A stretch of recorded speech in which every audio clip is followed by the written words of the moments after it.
The most important people did come to our territory a long, long time ago, to the territory of Ukraine. And at that time, there were mostly Sarmatians, Goths, and Slavic people living. Mostly we talk about Slavic people during this class, but let's not forget about the other groups as well. What do we know about Slavic people? They were those who stayed near Dnipro River to settle the settlements, and they had their own way of living. So, for example, they would hunt and raise horses and cows to get the milk products and the meat. And it was the longest settlement. They stayed there. I mean, we're still Slavic people, obviously, but yeah, in the territory of Ukraine, they mostly stayed there until the 11th century. And now we're going to see what's happened to the people later on. So the first question is going to be something we never talked about before. It's who founded Kiev. And people in Ukraine actually do have the exact answer. We do believe that there were three brothers and their sister who established the city Kiev on 7 hills. So there is a legend that says that three brothers climbed one of the hills in Kiev. At the time it wasn't Kiev, obviously. They looked around and they really liked the land. So they said, from now on it's going to be Kiev and we will rule this land. So here you get their names. We have Kri, Shek, Horev, and their sister Libit. So as you might guess, the eldest brother, whose name is Ki, he's kind of like the prototype of the name of the city Kiev. So the city was named after him. One more time, his name is Ki, and the city is called Kiev after him. So it's named after the oldest brother. But Shek, I think it became the name of the lake later on. It's in your little story, the one I asked you to read for the midterm. And then Horev became the name of the mountain in Ukraine, and Libit is one of the lakes we have. So these names are very famous, everyone knows that. And this statue, you can see it in the center of Kiev. Actually, there are quite a few of them, but the biggest one is in the center of Kiev. Again, that was the legend, and so you can see their faces over here, just pictured, and that's pretty much the hill that they climbed after which they decided to establish Kiev. And Kiev is based on 7 hills, so when you are in Kiev, it's lots of walking up and down. It's like San Francisco of Ukraine, I would say. Lots of walking up and down because, once again, there are 7 hills in Kiev. Over here you can see the last generation of these people. So they did rule the land for quite a few centuries, and these 2 brothers, they were the last of the dynasty. These 2 brothers were the last of the dynasty, and then they passed away, they were killed, but we'll talk about that in a second. So, one more time, we've got 3 brothers. Let's go and name them. This brother is Kri. Can you just repeat it for me? It's going to be Kri. Then we have Shek, Horev, and their sister Libit. And Libit actually means swan in Ukrainian, so like the white bird, swan. And just for you to imagine, that's the actual hill that they climbed a long time ago in the 5th century. It's called Zamkova Hora, which means like the castle hill. And they looked around and they liked it. And for us, let's see how it looks. So that's the hill itself. So over here it says the castle hill is the territory of the national park. And it's just in the center of Kiev.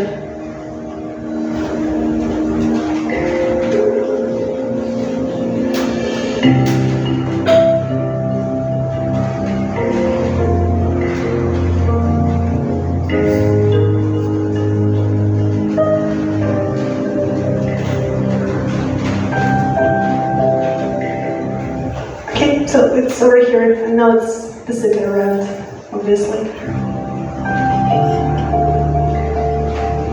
And we believe they were standing over here, that's why I have the star.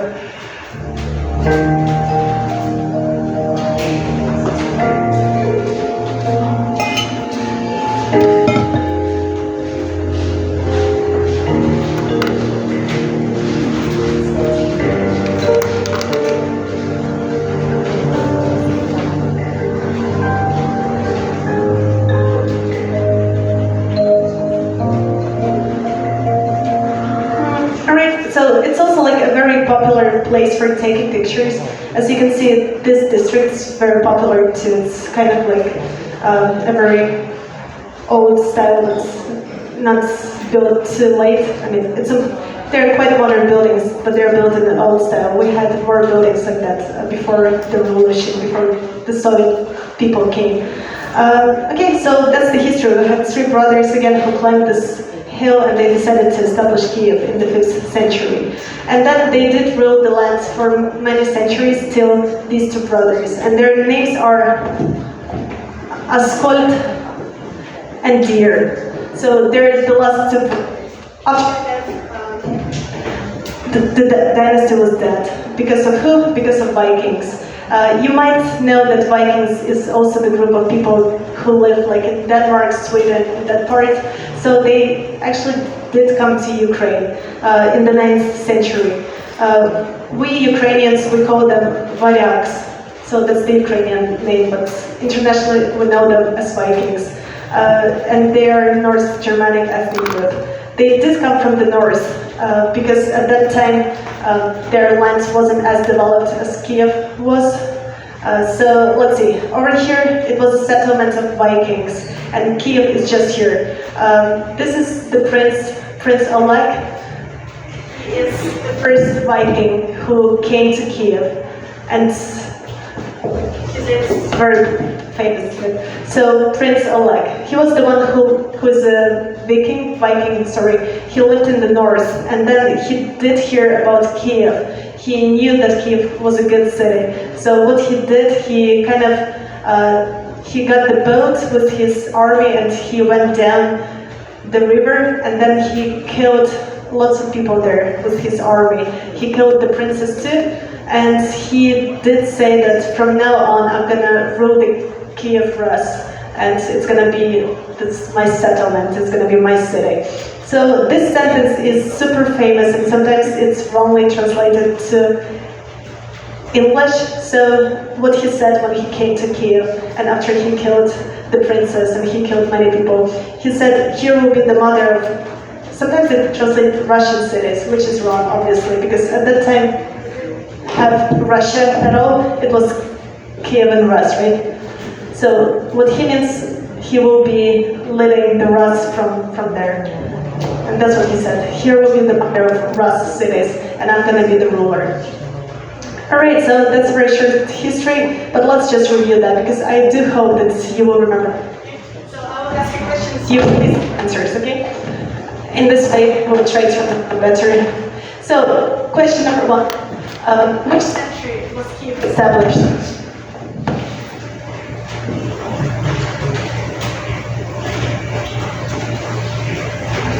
How many fingers do you have on one hand? Yeah, true. So the 5th century, that's the century when Kiev was established. And then who established Kiev?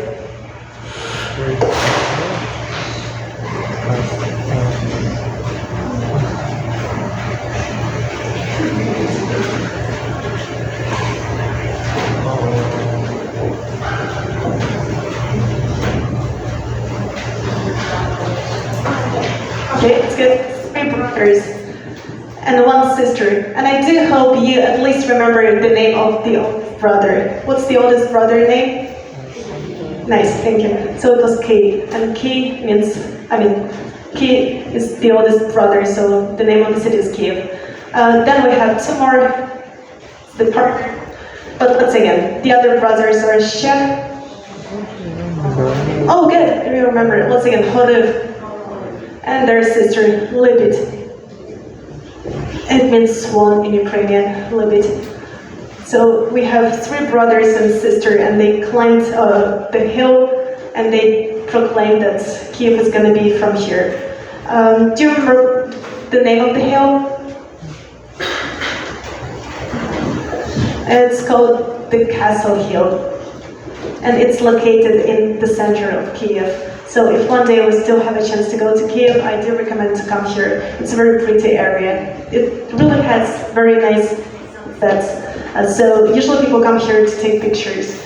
Also, over here you have a very big district with really nice houses. So if you walk here, there are lots of restaurants, and it's also a nice place to have some pictures done. Actually, it looks like that. It's quite a big district with houses like that. Very lovely. I like it here. Usually people like to sit outside and have coffee, and there are lots of soft chairs, and it's a nice place to be. All right, so that's the place, the Castle Hill. And then one day Vikings came. Which century did they come?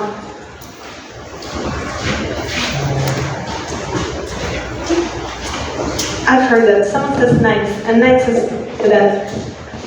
9th century. So,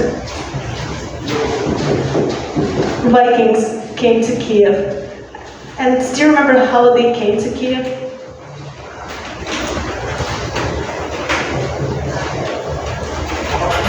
That's right. So they did have the boats, and they came from north to south. At that time, the north was not developed in comparison to Kiev, so they've heard about Kiev, and they went down and they killed the people. And actually, in our language, we don't call them Vikings, we call them Varyagi. And Varyagi means those who row boats. So that's the name, coming from that old time, obviously. And then they did kill 2 brothers. So, do you remember the names of brothers? Thank you. Okay, so we have 2 lost brothers of that dynasty of Kishak and Harad, and they were killed, unfortunately. And then the Vikings started to rule the city. And the whole Rus, actually, not just Kiev, but the whole Kiev and Rus. So the first person, the first prince of that dynasty is over here. Who remembers his name? Yeah, that's good. So remember about him. He is very important. There are movies, so he's kind of famous. But when you go and watch something about him on Netflix, the history is going to be a bit different, obviously. As I said, we do use different sources in comparison to Western researchers. That's why our history is a bit different from what they study in Europe. That's how we learn about the history. If you ask me how we know this history, how do we know all of that, we actually do have a very reliable source, we say. There was the guy who lived around 11th century. His name was Nestor. So he was a priest he was a monk in one of the churches in Kiev. The name of the church is Pechersk Lavra. So he was the one who heard all the stories, and he was the first person to write everything down. And as you can see, he's the author of several works of history and all the important historical chronicle. That's how we know. That's how we know about the brothers. That's how we know about the Vikings, and there are more stories. I hope you do remember that you actually have the whole 2 stories of him over here, and it's going to be on your midterm. Once you open midterm Nestor, now it makes more sense, right? Over here you will read a bit about him, so you would just know that his full name, for example, Saint Nestor Chronicler. He was the one who lived in the monastery, Kiev-Pechersk monastery in Kiev, and then he wrote the tale of Bajan years, which tells lots of stories, but we only look at 2 of them. The first story is about 3 brothers, Kishak and Harad. It's here. That's the story of them. You'll read again at home, please. And the second story is about Oleg. So obviously Oleg ruled the Kiev and Rus. He was quite a good prince. He made the land even bigger and more mighty. But then he was dead. And the story of his death is one of the most famous stories from the whole chronicle. I guess we can just look through it. Please do read at home. So that's a bit more about Oleg, who did a lot of good things for Kiev and Rus. And then he did have a horse that he loved with all his heart. And one day he went to the fortune teller, and the fortune teller told him that he would die from his horse. And he got scared, so he asked to pull away the horse and to make sure it's treated well, to ride it ever again. And then over years he came back from one of his fights, and he asked people where his horse was, and they were like, oh, we have bad news for you. Actually, the horse is dead. He got very sad. He wanted to see the horse, the relics, the bones of the horse. He went to the horse bones and he said something like, oh, they told me I'm gonna die because of you, and look who's laughing now. And then he stood on the skull of the horse like this, and the snake came out of the skull, and the snake killed him deadly. The end. So that's one of the most famous stories from the whole chronicler. Please do read again. So it's the tale of the death of Prince Oleg, who was the first Viking who came to Kiev. And after that, his son was the ruler, and we'll talk about the son later. So this one is going to be on your midterm. Please just read again. You don't need to remember small details. Get the general picture. So know that it's Kishak and Khodayfor, the rulers, know who Oleg is, and please know how then you're good to go. Okay? Alright. Ready for your midterm. Please read again. And the person who wrote it down is Nestor. He's here. By the way, the church that he was in is one of the most beautiful churches in Kiev, I think. The name of it is Kiev Pechursk Lavra, and as you can see, it was built a long, long time ago. Maybe we can say that. So Pechursk is actually the name of the district. Lavra is the monastery in Ukrainian. So you get Kiev Pechursk, which is the name of the location, and Lavra is the monastery. Maybe let's just say so you feel more familiar with the language. Let's go. Kiev Pechursk Lavra. Alright, and then it's quite huge. You can spend half of the day walking around, and it's not only above, it's also below. So the second name of this same church, monastery, is the name of, is Kiev Monastery of the Caves. And the reason is because you can always go down and you can see all the saints being buried there. So they're graves, and you can see the relics too. So you not just walk above, you also can go downstairs and see all the history. By the way, Nestor is also there, so you can see his bones in one of the caves under the monastery. It looks like that. So over here you have bodies of saints. All the famous monks of that church are buried here. And there are around 73 of them, which is a lot. And one of them is Nestor, as I said. Okay, and maybe we can just see a bit from the video too. I have a video of this place.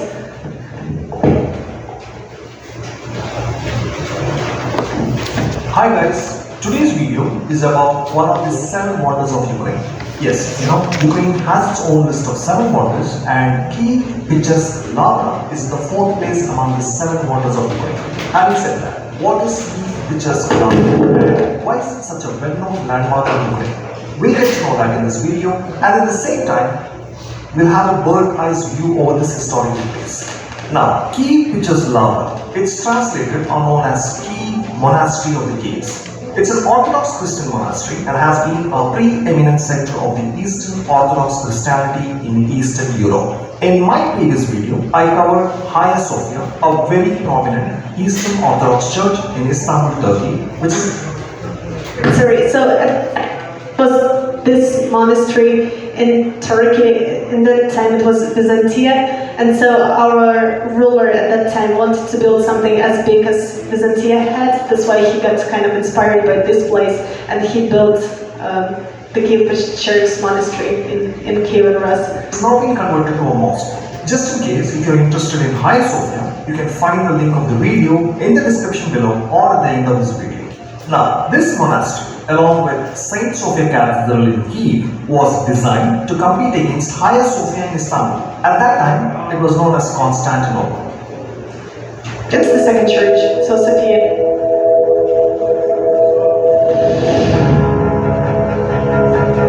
So the whole place is the monastery. It's super huge, and it goes downstairs too.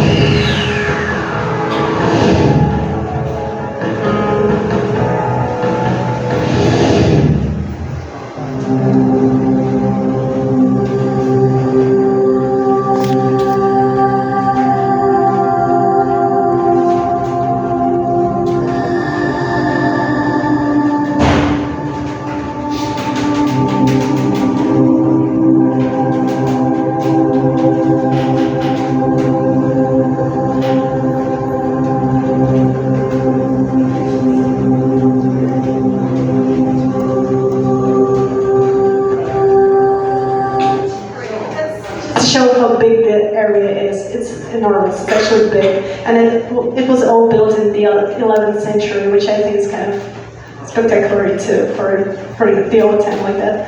So hopefully we can all go back here one day. If you want to know a bit more, you can finish the whole video too at home. So let's see.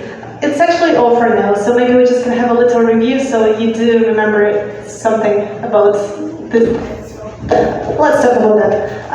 How do we know all the history from that time, talking from the 5th to 11th century? Who wrote it down? Yeah, Nestor did. So his name is Nestor. He's also known as Nestor the Chronicler, meaning the person who writes all the chronicles. I hope to spell it well. Alright, so he was the monk in which monastery?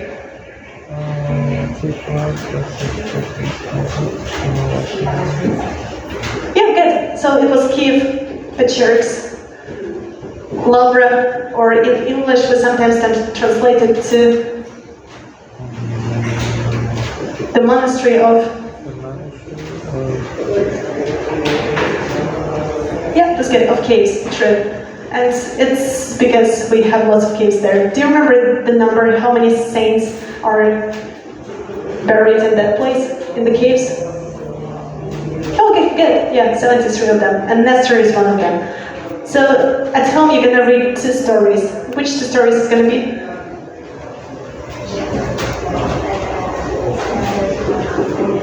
That's good. So how Kiev was established, the establishment of Kiev, and the second one is, yeah, the death of Prince Oleg. And who was Prince Oleg?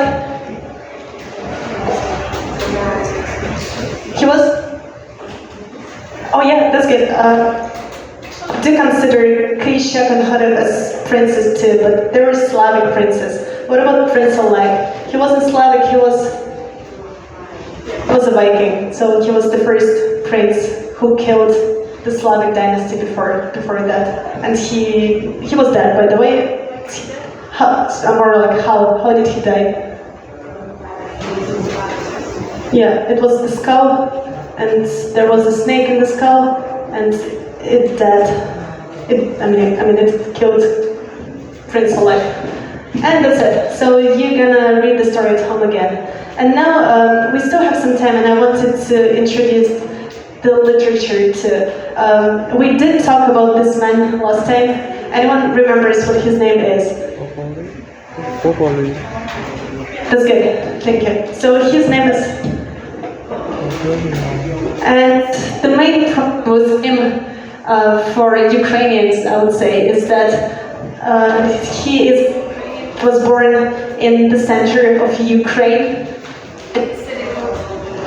Poltava. So if you have Ukraine, somewhere here you have the city called Poltava, and that city is considered to be the center of Ukrainian culture. So they do have the most beautiful Ukrainian accent. We think so. So this city, Poltava, is considered to be like the center of the most beautiful accent, and it's like a standard Ukrainian for us. So it's also the place which still tries to keep all the traditions alive. So when you go there, you can see like lots of old houses, and like they try to preserve the culture a bit more than people in Kiev do. Very nice city to be to, and he was born there. So we do say it influenced him a lot, because his books are actually about Ukrainian lifestyle. He likes to talk about folk, and he likes to bring up all those spirits we talked about before. So it's very mysterious.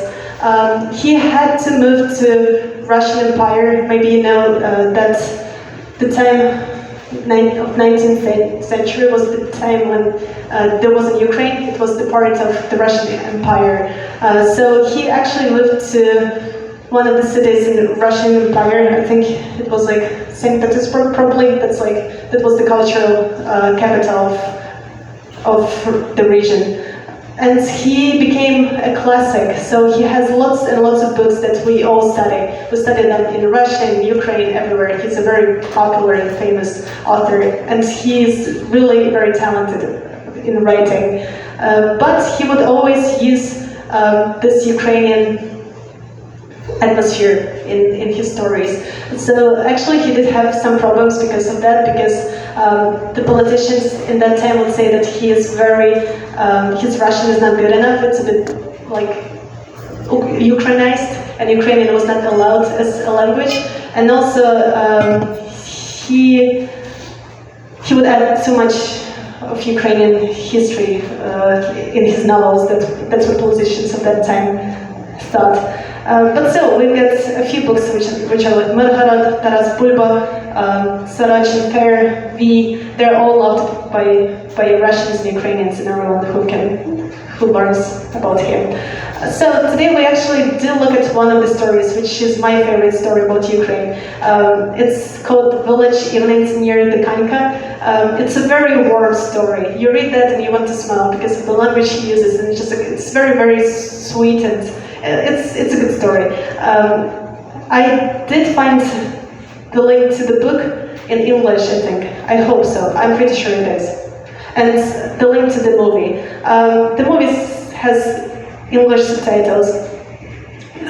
It's alright. I don't think it's the best movie, but it kind of shows the atmosphere quite well. But it's a bit old too. I think it was made in the 80s or something. So, one more time, it's going to be Evenings on a Farm near the Kanka, written by Mykola Gogol. And maybe let's see. Kind of okay, that's his name. Let's go. Mykola Gogol. Right. And when he moved to Russian Empire, they actually kind of named him in the Russian way. You might know him as, it's the same person, but his name is translated to Russian here. So Mykola Gogol, that's how we call him, and Russians would say Nikolai Gogol. The same person still. And if you asked Mykola Gogol if he considered himself Russian or Ukrainian, he would always say that he always had a Ukrainian soul. So sometimes when he would go travel to France, he would sign the documents as Mykola Gogol, Ukrainian, staying in Moscow. So he considered himself as Ukrainian, and he was proud of that for sure. Alright, let's see. So that's one of the most popular stories we have, which is Evenings on a Farm near the Kanka. And the Kanka is just the name of the place, actually not far from Poltava. So it's a collection of stories, and we will read one of them, The Night Before Christmas. So lots of things happened during the night before Christmas. It's going to be a bit of devils and a bit of witches, and we have a beautiful girl always, Oksana, and the guy who was in love with her. Let's see, so when you read that, I hope you can enjoy that in English. I did post it to iClass, so you can check it home if you want to. I hope they kept the charm of like Ukrainian language and folklore. I need to check it. I didn't do it myself, if it's a good translation or not. Okay, so that's the story, but I think we can do it by ourselves now. For this story, in Ukrainian, it's going to be like a short translation, just like a general idea of the whole story, and I hope you can read that with me. We do know most of the letters already, but there are some extra ones that you haven't learned yet. Wait, one more. So I will help with those, but oh no, you know. Oh, but you know, kind of, you've seen it today. So let's just say, you don't need to focus on that, there are more. Oh, okay, let's go. The first is ch, ya, you. Oh, and ya actually means I. So if you want to say I am Vlada, I mean, it's my name, obviously, so you can say Мене звати Vlada, or you can say Я Vlada. So it's just I am Vlada. Як тебе звати? Я Vlada. And that's good already.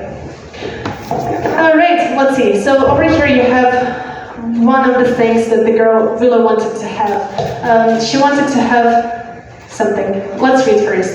It's черевички. Okay, one more time, let's say черевички. That's something the girl wanted to have. Let's see what she wanted to have. And the second one is, yeah, good job. Once again, черт. I will translate this in for you. Черт is pretty much a little devil. I don't think you have an analogy of that in English, because it's kind of, it looks like a devil, but it's not that mean. It just does some naughty things. Like it can steal something, like the stars or the moon, and it looks scary. It can fly around and do some crazy things. It's also the part of our folklore. So a small devil is черт. Oh, and actually it's a swear word. I mean, maybe like damn in English. So if something bad happens in Russian or in Ukrainian, we would say черт. It's like a swear word, not too bad, just like damn, черт. Alright, let's see.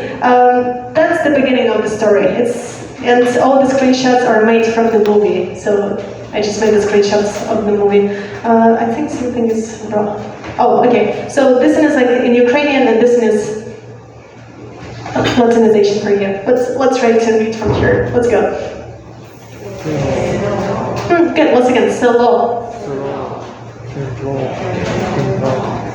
Good. Once again, темно. Nice. One more time, please. Село, темно. This one is by accident. So село means village, and темно means dark. So pretty much, this is a village. It's dark tonight. And in Ukrainian, you can say one word as a sentence. It's okay. So it's like, this is a village.